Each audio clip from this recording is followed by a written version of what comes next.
Good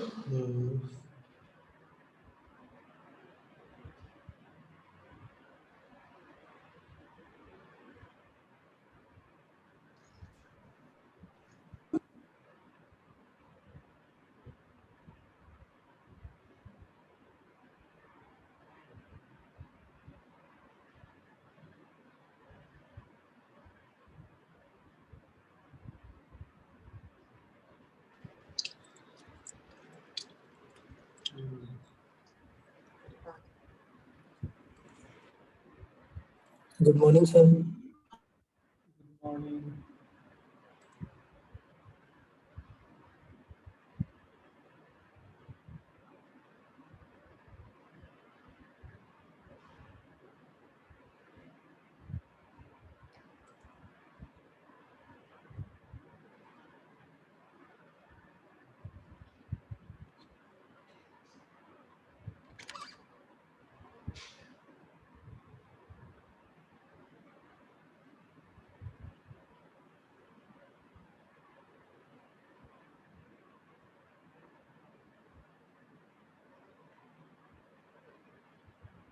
Okay, so today first we will see the SAPER operation, means the your experiment number 4, how the SAPER machine can work.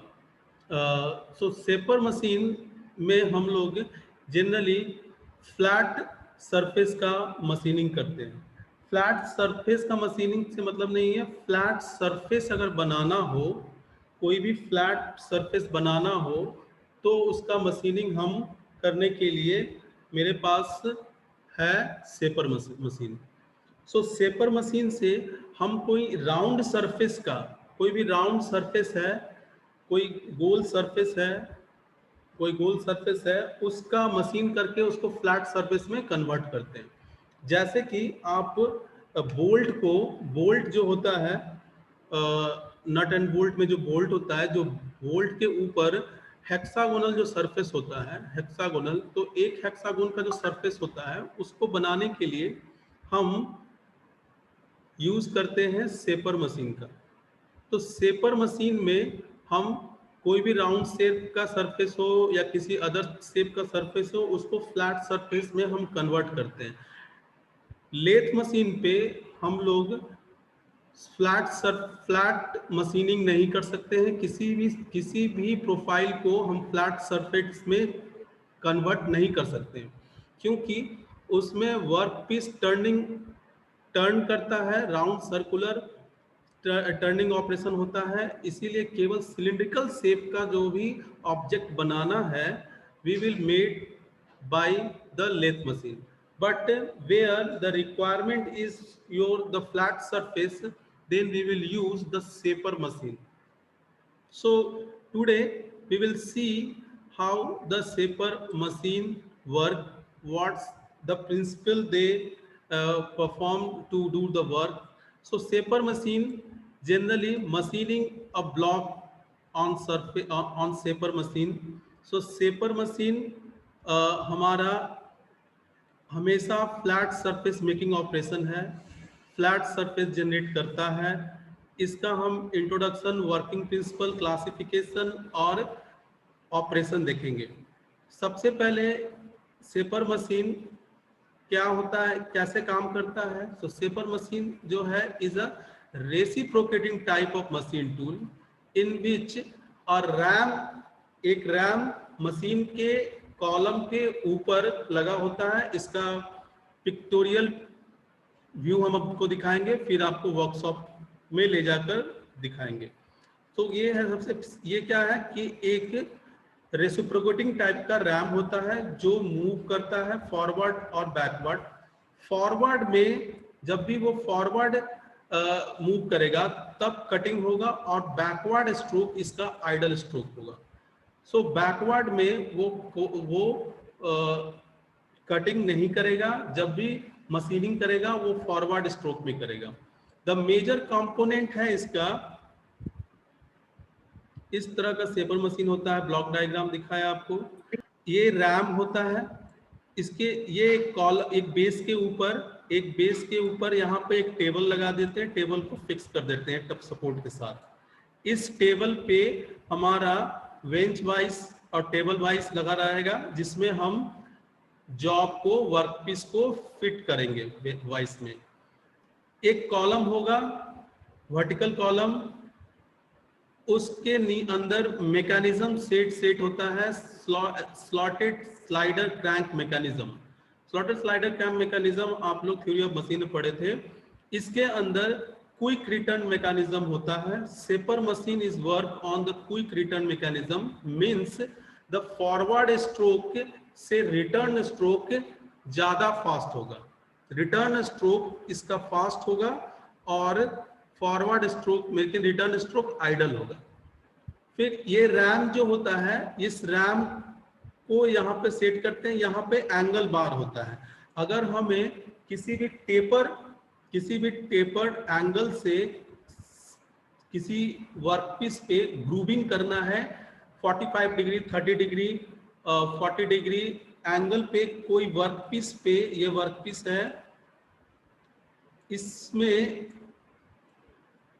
इस depth का हमको grooving करना है। So we will do by the shaper machine by giving an angle turn from here, this line से, shaper head से। फिर ये एक स्विvel मशीन क्लैंप है, एक रैम्प पोजीशन कंट्रोल यूनिट यहाँ लगा देते हैं कि वर्कपीस हमारा जितना लेंथ का हो, मेरे पास इस लेंथ का वर्कपीस है, तो इसका जो ट्रैवलिंग होगा रैम का, वो इसके एंड पॉइंट से इसके इस एंड से इस एंड तक हमारा मूव करे, उसका सेटिंग हम रैम पोजीशन कंट्रोल से देते हैं। और ये रैम को लॉकिंग और क्लैंप के लिए बनाया गया है। ये लीवर डाला गया है जिससे लैम्प लॉक हो जाता है और रैम शुरू हो जाता है। ये सारा मशीन का पार्ट है। ये यहाँ पे हम टूल पोस्ट रखते हैं, यहाँ पे टूल को हम क्लैंप करते हैं, मशीन को ड्राइविंग पावर देते हैं, जिससे ये स्लॉटेड लीवर मैकेनिज्म शुरू हो जाता है। और इसके बाद हम फीड को हम यहाँ से सेट करेंगे इस रैम के पोजीशन कंट्रोल से। फिर उसके बाद डेप्थ ऑफ कट, मतलब कितना यूनिट वो मटेरियल के अंदर, उसका वर्कपीस के अंदर उसका टूल जाएगा, जिसको बोलते हैं हम depth of cut. Depth of cut can be provide by the movement of table up and down move करेगा। सो टेबल के सेटिंग से और रैम के हेड के सेटिंग से टूल को हम, एक चीज मूवेबल होगा, यहाँ से हम उसको अप और डाउन मूव करके हम उसको डेप्थ ऑफ कट देंगे। एंगुलर कट मीन्स वर्कपीस को हम किसी भी एंगल से कट करने के लिए, किसी भी एंगल से ग्रुप बनाने के लिए, यहाँ पर बताएं कि हेड के ऊपर ये गोल राउंड होता है, ये स्कीमेटिक व्यू, फ्रंट व्यू है। सो यहाँ पे एक एंगुलर स्केल लगा होगा जे, और ये पार्ट पूरा टर्न करता है 90 डिग्री तक। सो दिस पार्ट से हम मूवमेंट करके टूल के डायरेक्शन को 90 डिग्री एंगल देकर इस मशीनिंग सरफेस को हम ग्रुप्स, की कट, की बेस सब हम इसमें हम बना सकते हैं, जितना एंगल से काटना हो कर सकते हैं। फिलहाल जो आपका सेपर मशीनिंग में से जो जॉब बनाना होता है, उसमें हम लोग क्या करते हैं कि एक सर्कुलर रॉड प्रोवाइड किया जाता है, समथिंग डायमीटर का, सपोज 35 mm का। सो डायमीटर से हमको ब्लॉक बनाना है something like 35 mm and the length will be 28 and width will be 28 mm का। सो इसको बनाने के लिए हम कैसे एग्जीक्यूट करेंगे? तो सबसे पहले इस सरफेस को मशीनिंग करना है। इस सरफेस को मशीनिंग करके हेक्सागोनल शेप का जो बोल्ट होता है उसको हम बनाते हैं मशीन अपने वर्कशॉप में। और उससे हम मशीनिंग करके पहले हेक्सागोनल शेप के लिए कैसे बनाते हैं वोल्ट को, पहले अपसेटिंग फॉर्जिंग कर लेते हैं। अपसेटिंग फॉर्जिंग से उसका जो हेड है उसका डायमीटर बढ़ जाता है।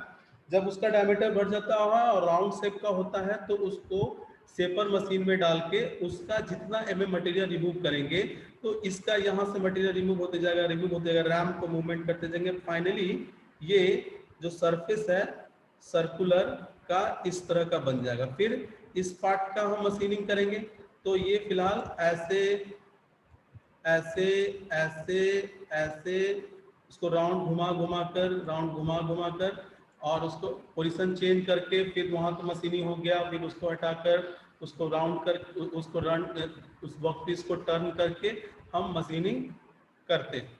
तो इस तरह से हमारा फ्लैट सरफेस जनरेट हो जाता है। थोड़ा हम आपको दिखाना चाहते हैं कि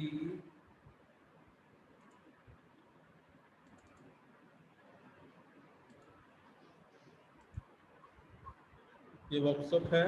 हालांकि यहाँ पे हम फ्लैट सरफेस नहीं लिए हैं, राउंड सरफेस नहीं लिए हैं, बट रैम का पोजीशन कंट्रोल हम कर चुके। और उसके बाद देखिए ये मूवमेंट, ये जॉब है, this one is your work piece and ये ये ब्लेड,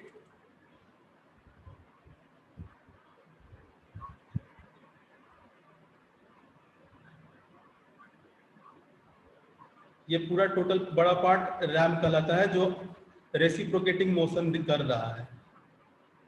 और ये देखिए मटेरियल रिमूव होता है shaper machine rectangular. So depth of cut हम ऊपर के स्विमिंग से देंगे या फिर नीचे के हेड या फिर नीचे के टेबल से उसको अप करके दे देंगे। नीचे भी एक स्केल लगा हुआ होता है। ये सारा लीवर है, ये सारा लीवर है जो बेल्ट ड्राइव से आपका कनेक्ट होता है मोटर, और मोटर के अंदर नीचे स्लॉटेड बार मैकेनिज्म होता है। कोई कुछ पूछ रहा है?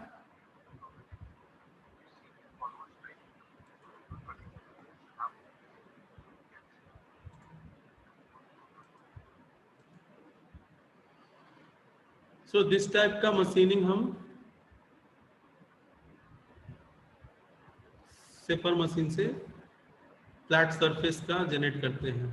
The power is transmitted through the belt drive to the mechanism for doing the slotted crank lever bar mechanism.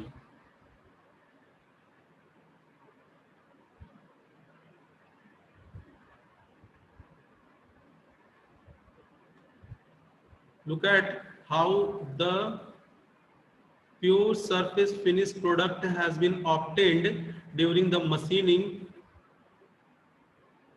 from the machining of the shaper machine.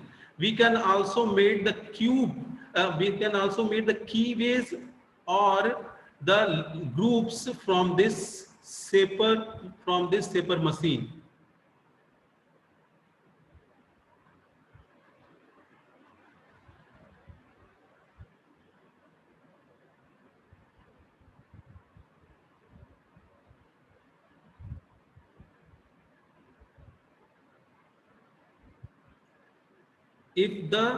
If the workpiece is large, then only we have to set the lever for ram control unit to traveling from along the workpiece. How much distance it will travel to the workpiece, we will set from the unit situated at over the ram.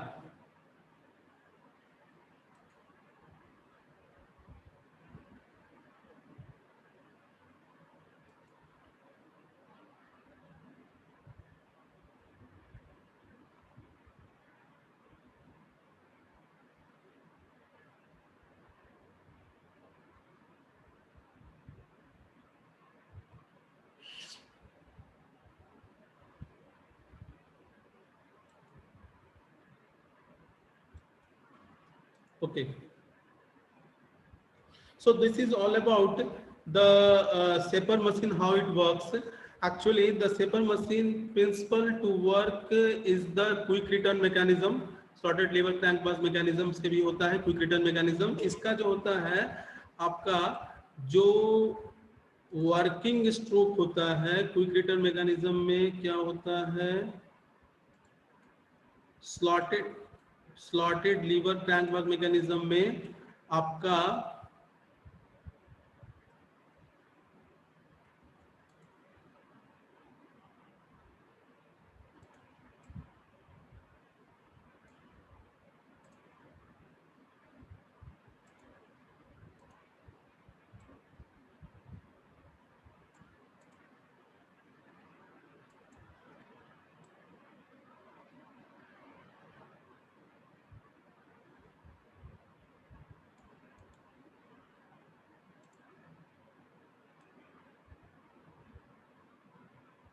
यहाँ पे ये meet करेगा, ये crank यहाँ से यहाँ तक meet, यहाँ से यहाँ तक रोटेट करता है। So it is a centre,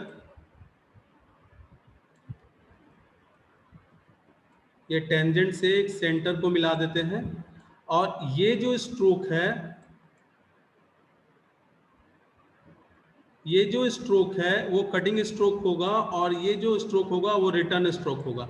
so cutting angle जो देखिएगा स्लॉटेड बार मैकेनिज्म में अल्फा होगा, और ये होगा return beta. So beta angle जो होगा ये और छोटा होगा, ये और छोटा होगा, ये और छोटा होगा। Means this angle will be the return stroke में आता है, जो स्लॉटेड की लीवर क्रैंक मैकेनिज्म से रैम को घुमाने के लिए किया जाता है। वो रिटर्न स्ट्रोक में काफी कम टाइम लगता है। देखिए ये एंगल इज बड़ा है, alpha is greater than beta, and so beta is the return stroke, so it is the idle stroke, and the beta is less, so return timing will be less. So quick return mechanism पे ये work करेगा करता है। So this one is all about the shaper machine. Now come to the point in the syllabus. So the syllabus में हम लोग को theory के सिलेबस में हमारा मॉड्यूल 2 में milling, turning, drilling end milling और इंट्रोडक्शन ऑफ सीएनसी कुछ बाकी है, तो उसको हम कवर कर लेना चाहते हैं। सो पहले हम देखेंगे टर्निंग ऑपरेशन, फिर drilling operation, then milling operation. So ये तीनों ऑपरेशन जो करते हैं हम, वो हमारा टर्निंग ऑपरेशन लेथ पे होगा, drilling operation for making the hole हम लोग ड्रिलिंग मशीन पे करेंगे, and milling operation for surface grind making the gears we can use the milling machine. So face milling, up milling, high milling, ये सारा machining operation हम milling में करेंगे। सो इसमें जनरली जो ऑपरेशंस में जो निकालना होता है वो होता है time of machining and the material removal rate. So time of machining और मेटेरियल रिमूवल रेट में हम कोई दूसरा फॉर्मूला यूज नहीं करने वाले हैं। जितना भी हम मैकेनिज्म में टूल का मशीनिंग मैकेनिज्म में पढ़े हैं अब तक, we will use the same.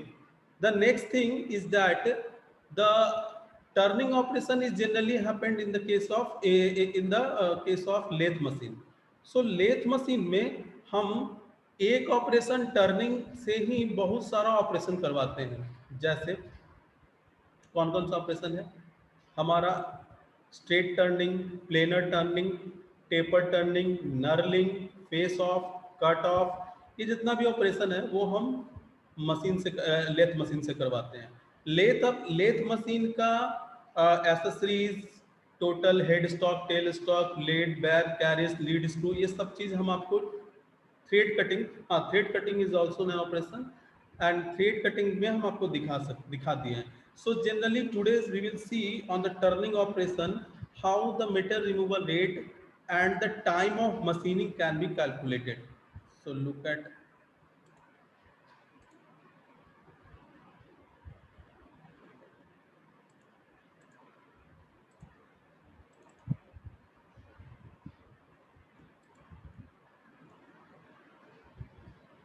so turning operation, the turning means simple, the workpiece is being rotated while it machining। Workpiece जो होगा, इस कोई भी जो वर्कपीस होगा सिलिंड्रिकल टाइप का वर्कपीस, ये स्पिंडल पे लगा देंगे, चक में लगा देंगे, और चक में ये रोटेट करेगा, और रोटेट होके इसका मशीनिंग होगा।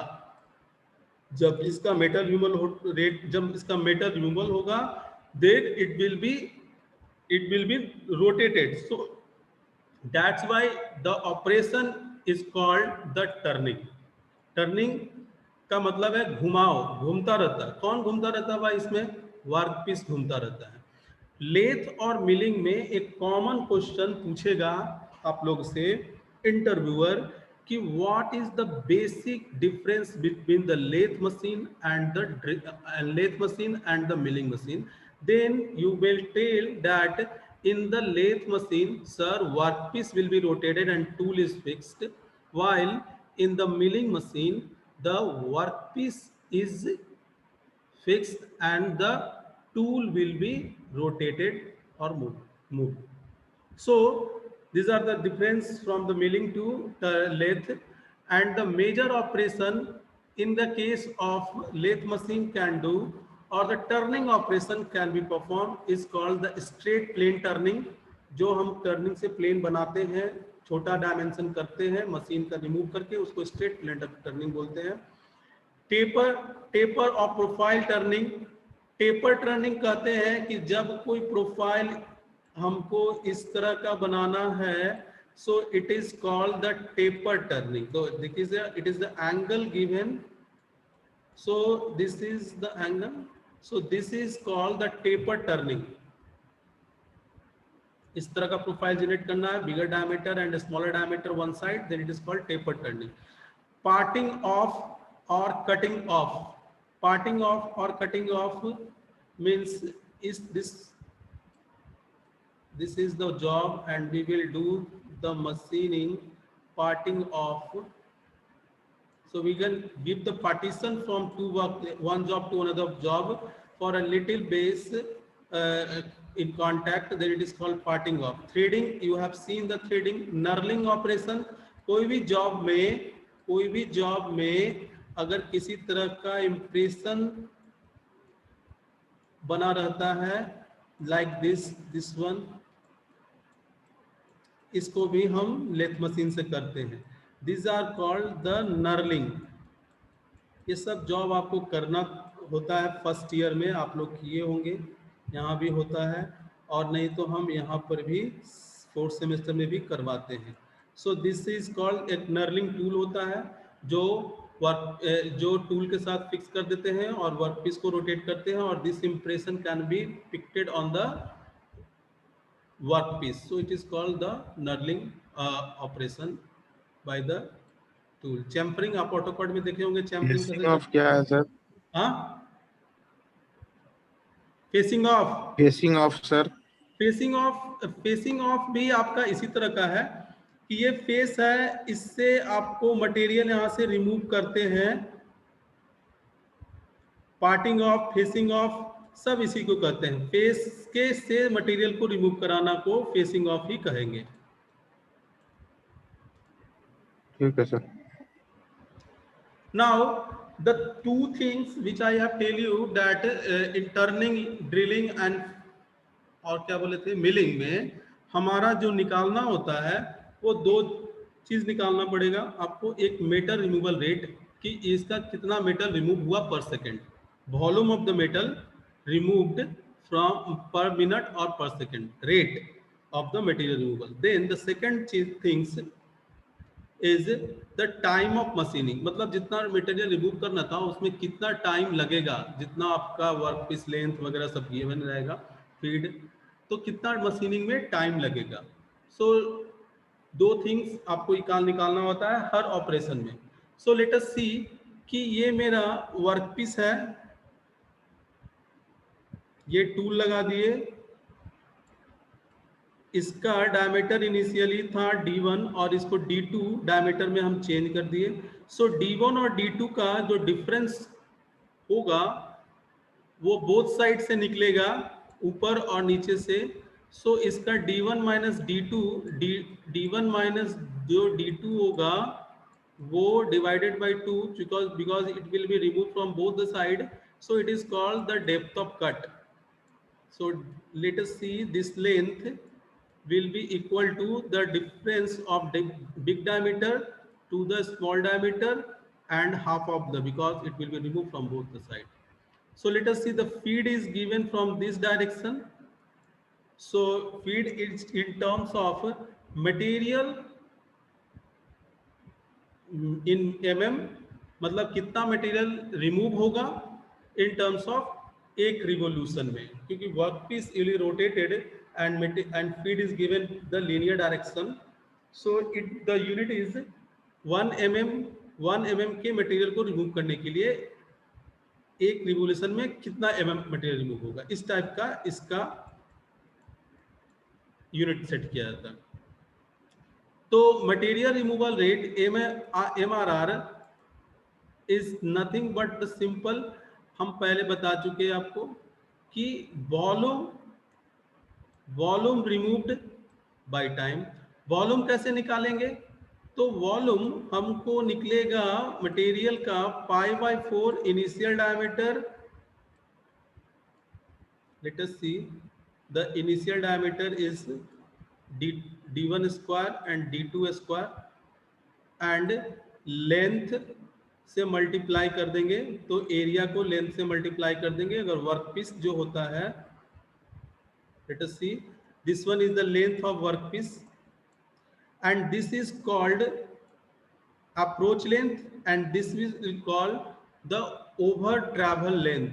मीन्स जब टूल हमारा मूव करेगा तो एक इनिशियली हम वर्क पीस से के पॉइंट से मूव नहीं कराते, हम थोड़ा टूल को यहाँ से रखते हैं और धीरे धीरे उसको फीड करके धीरे धीरे पास करके वर्क पीस पे लाते हैं, और यहाँ से वर्क पीस के एंड तक नहीं मूव करेंगे, इसको हम यहाँ तक थोड़ा ओवर ट्रैवल डिस्टेंस देते हैं टूल को।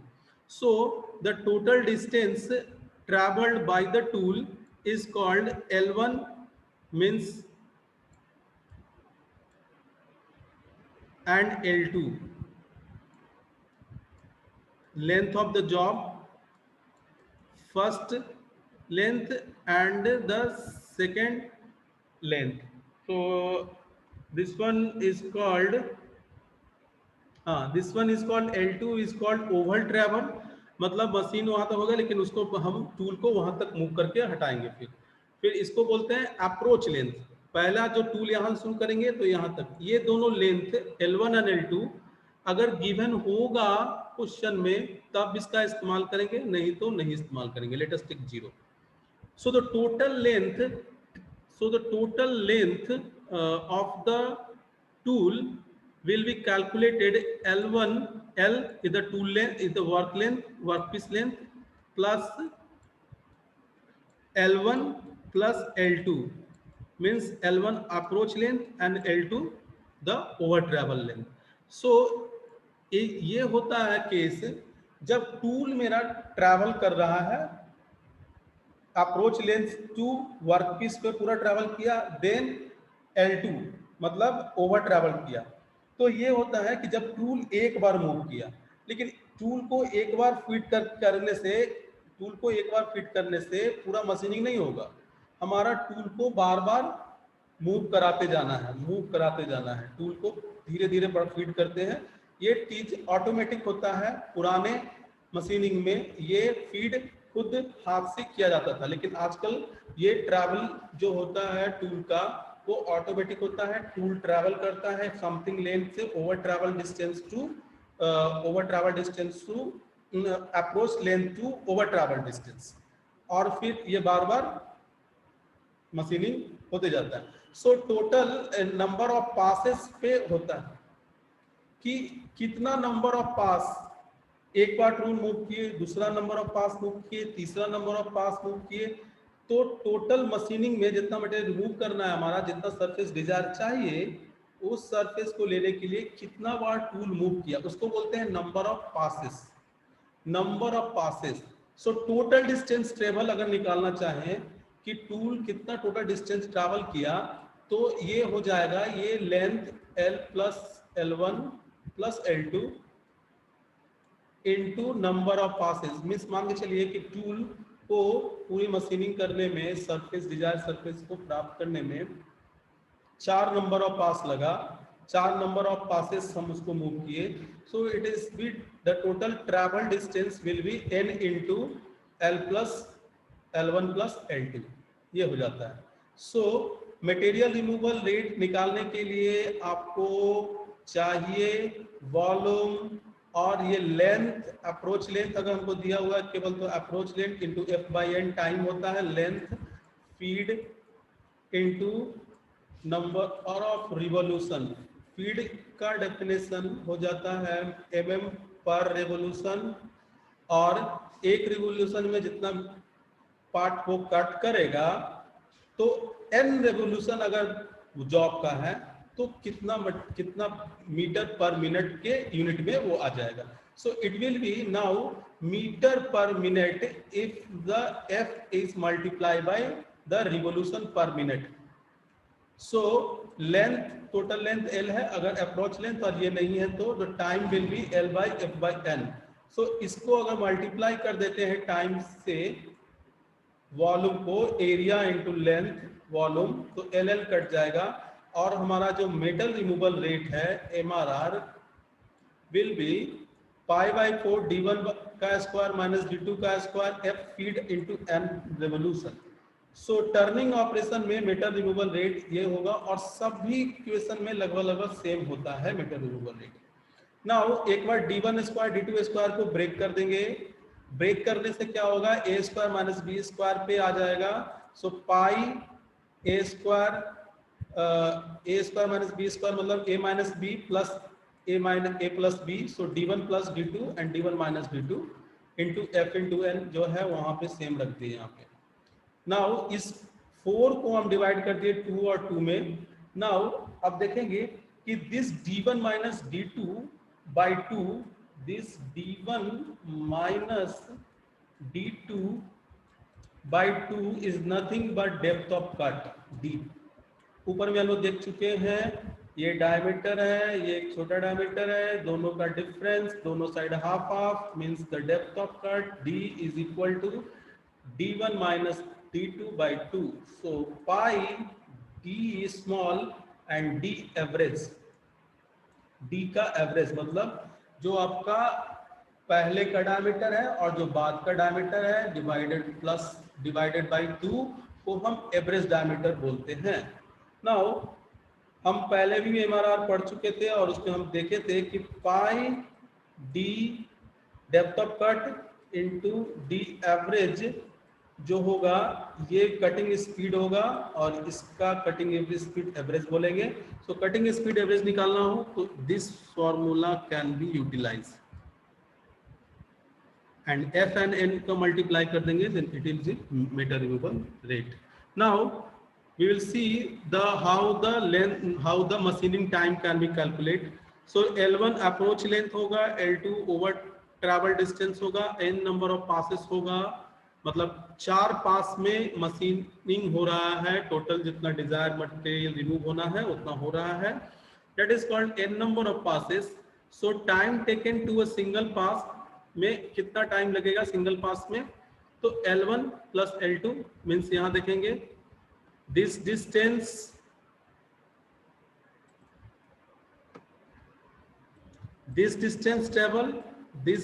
travel length of job and this over travel distance. So L1 plus L2 ये डिस्टेंस एक ट्रैवल में पास किया और उसको हम F इंटू N से डिवाइड कर देंगे, मीन्स एक रिमूवल इसका यूनिट होता है mm पर रिवोल्यूशन और ये रिवोल्यूशन पर मिनट, तो ये मीटर पर मिनट में आ जाएगा। सो मीटर पर मिनट और ये लेंथ। सो आप जानते हैं कि टाइम निकालना होता है तो दूरी बटा चाल मतलब डिस्टेंस बाय स्पीड, तो स्पीड ये हो जाएगा और डिस्टेंस आपका ये हो जाएगा। सो अगर number of passes n times रहेगा, n नंबर ऑफ पासेस रहेगा तो n से केवल मल्टीप्लाई कर देंगे और ये इक्वेशन सॉल्व हो जाएगा टाइम ऑफ मशीनिंग निकालना। सो याद रखना है आपको ये फॉर्मूला,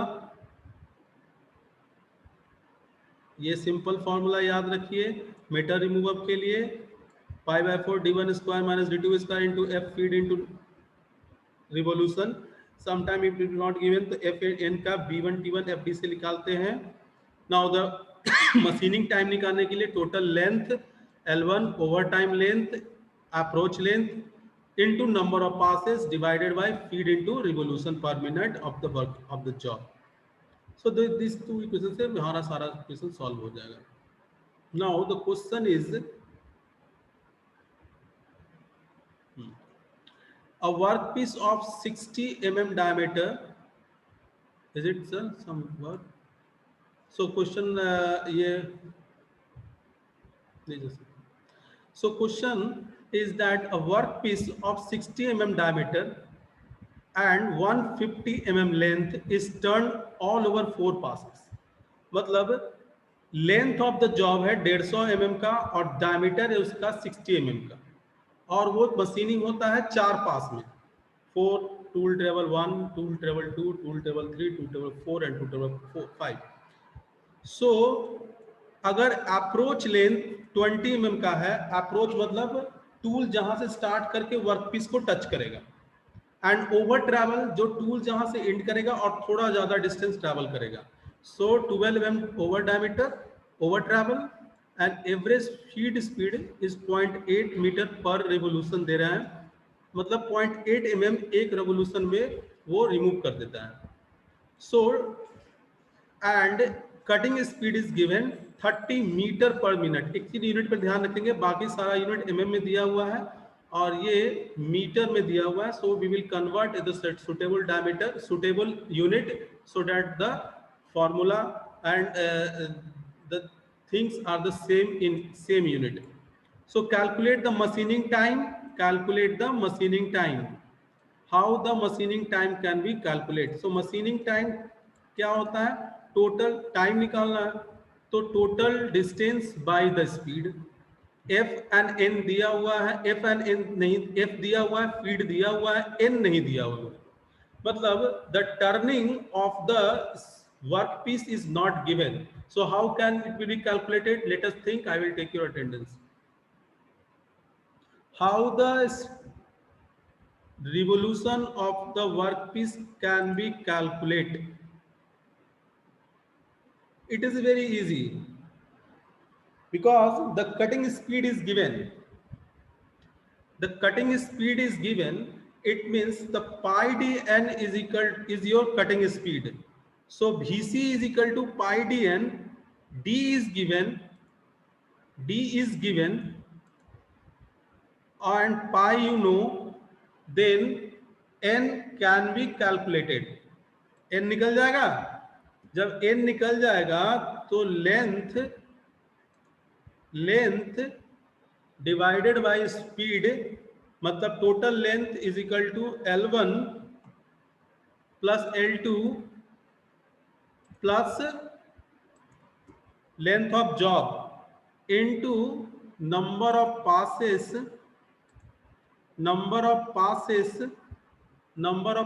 से मल्टीप्लाई करेंगे और divided by F feed into revolution per minute RPM. Then your question is will be solved. My attendance will be solved. Let us look. This is the given. This is the total given parameters. So VC से हमको पता चल जाएगा. VC से cutting speed है.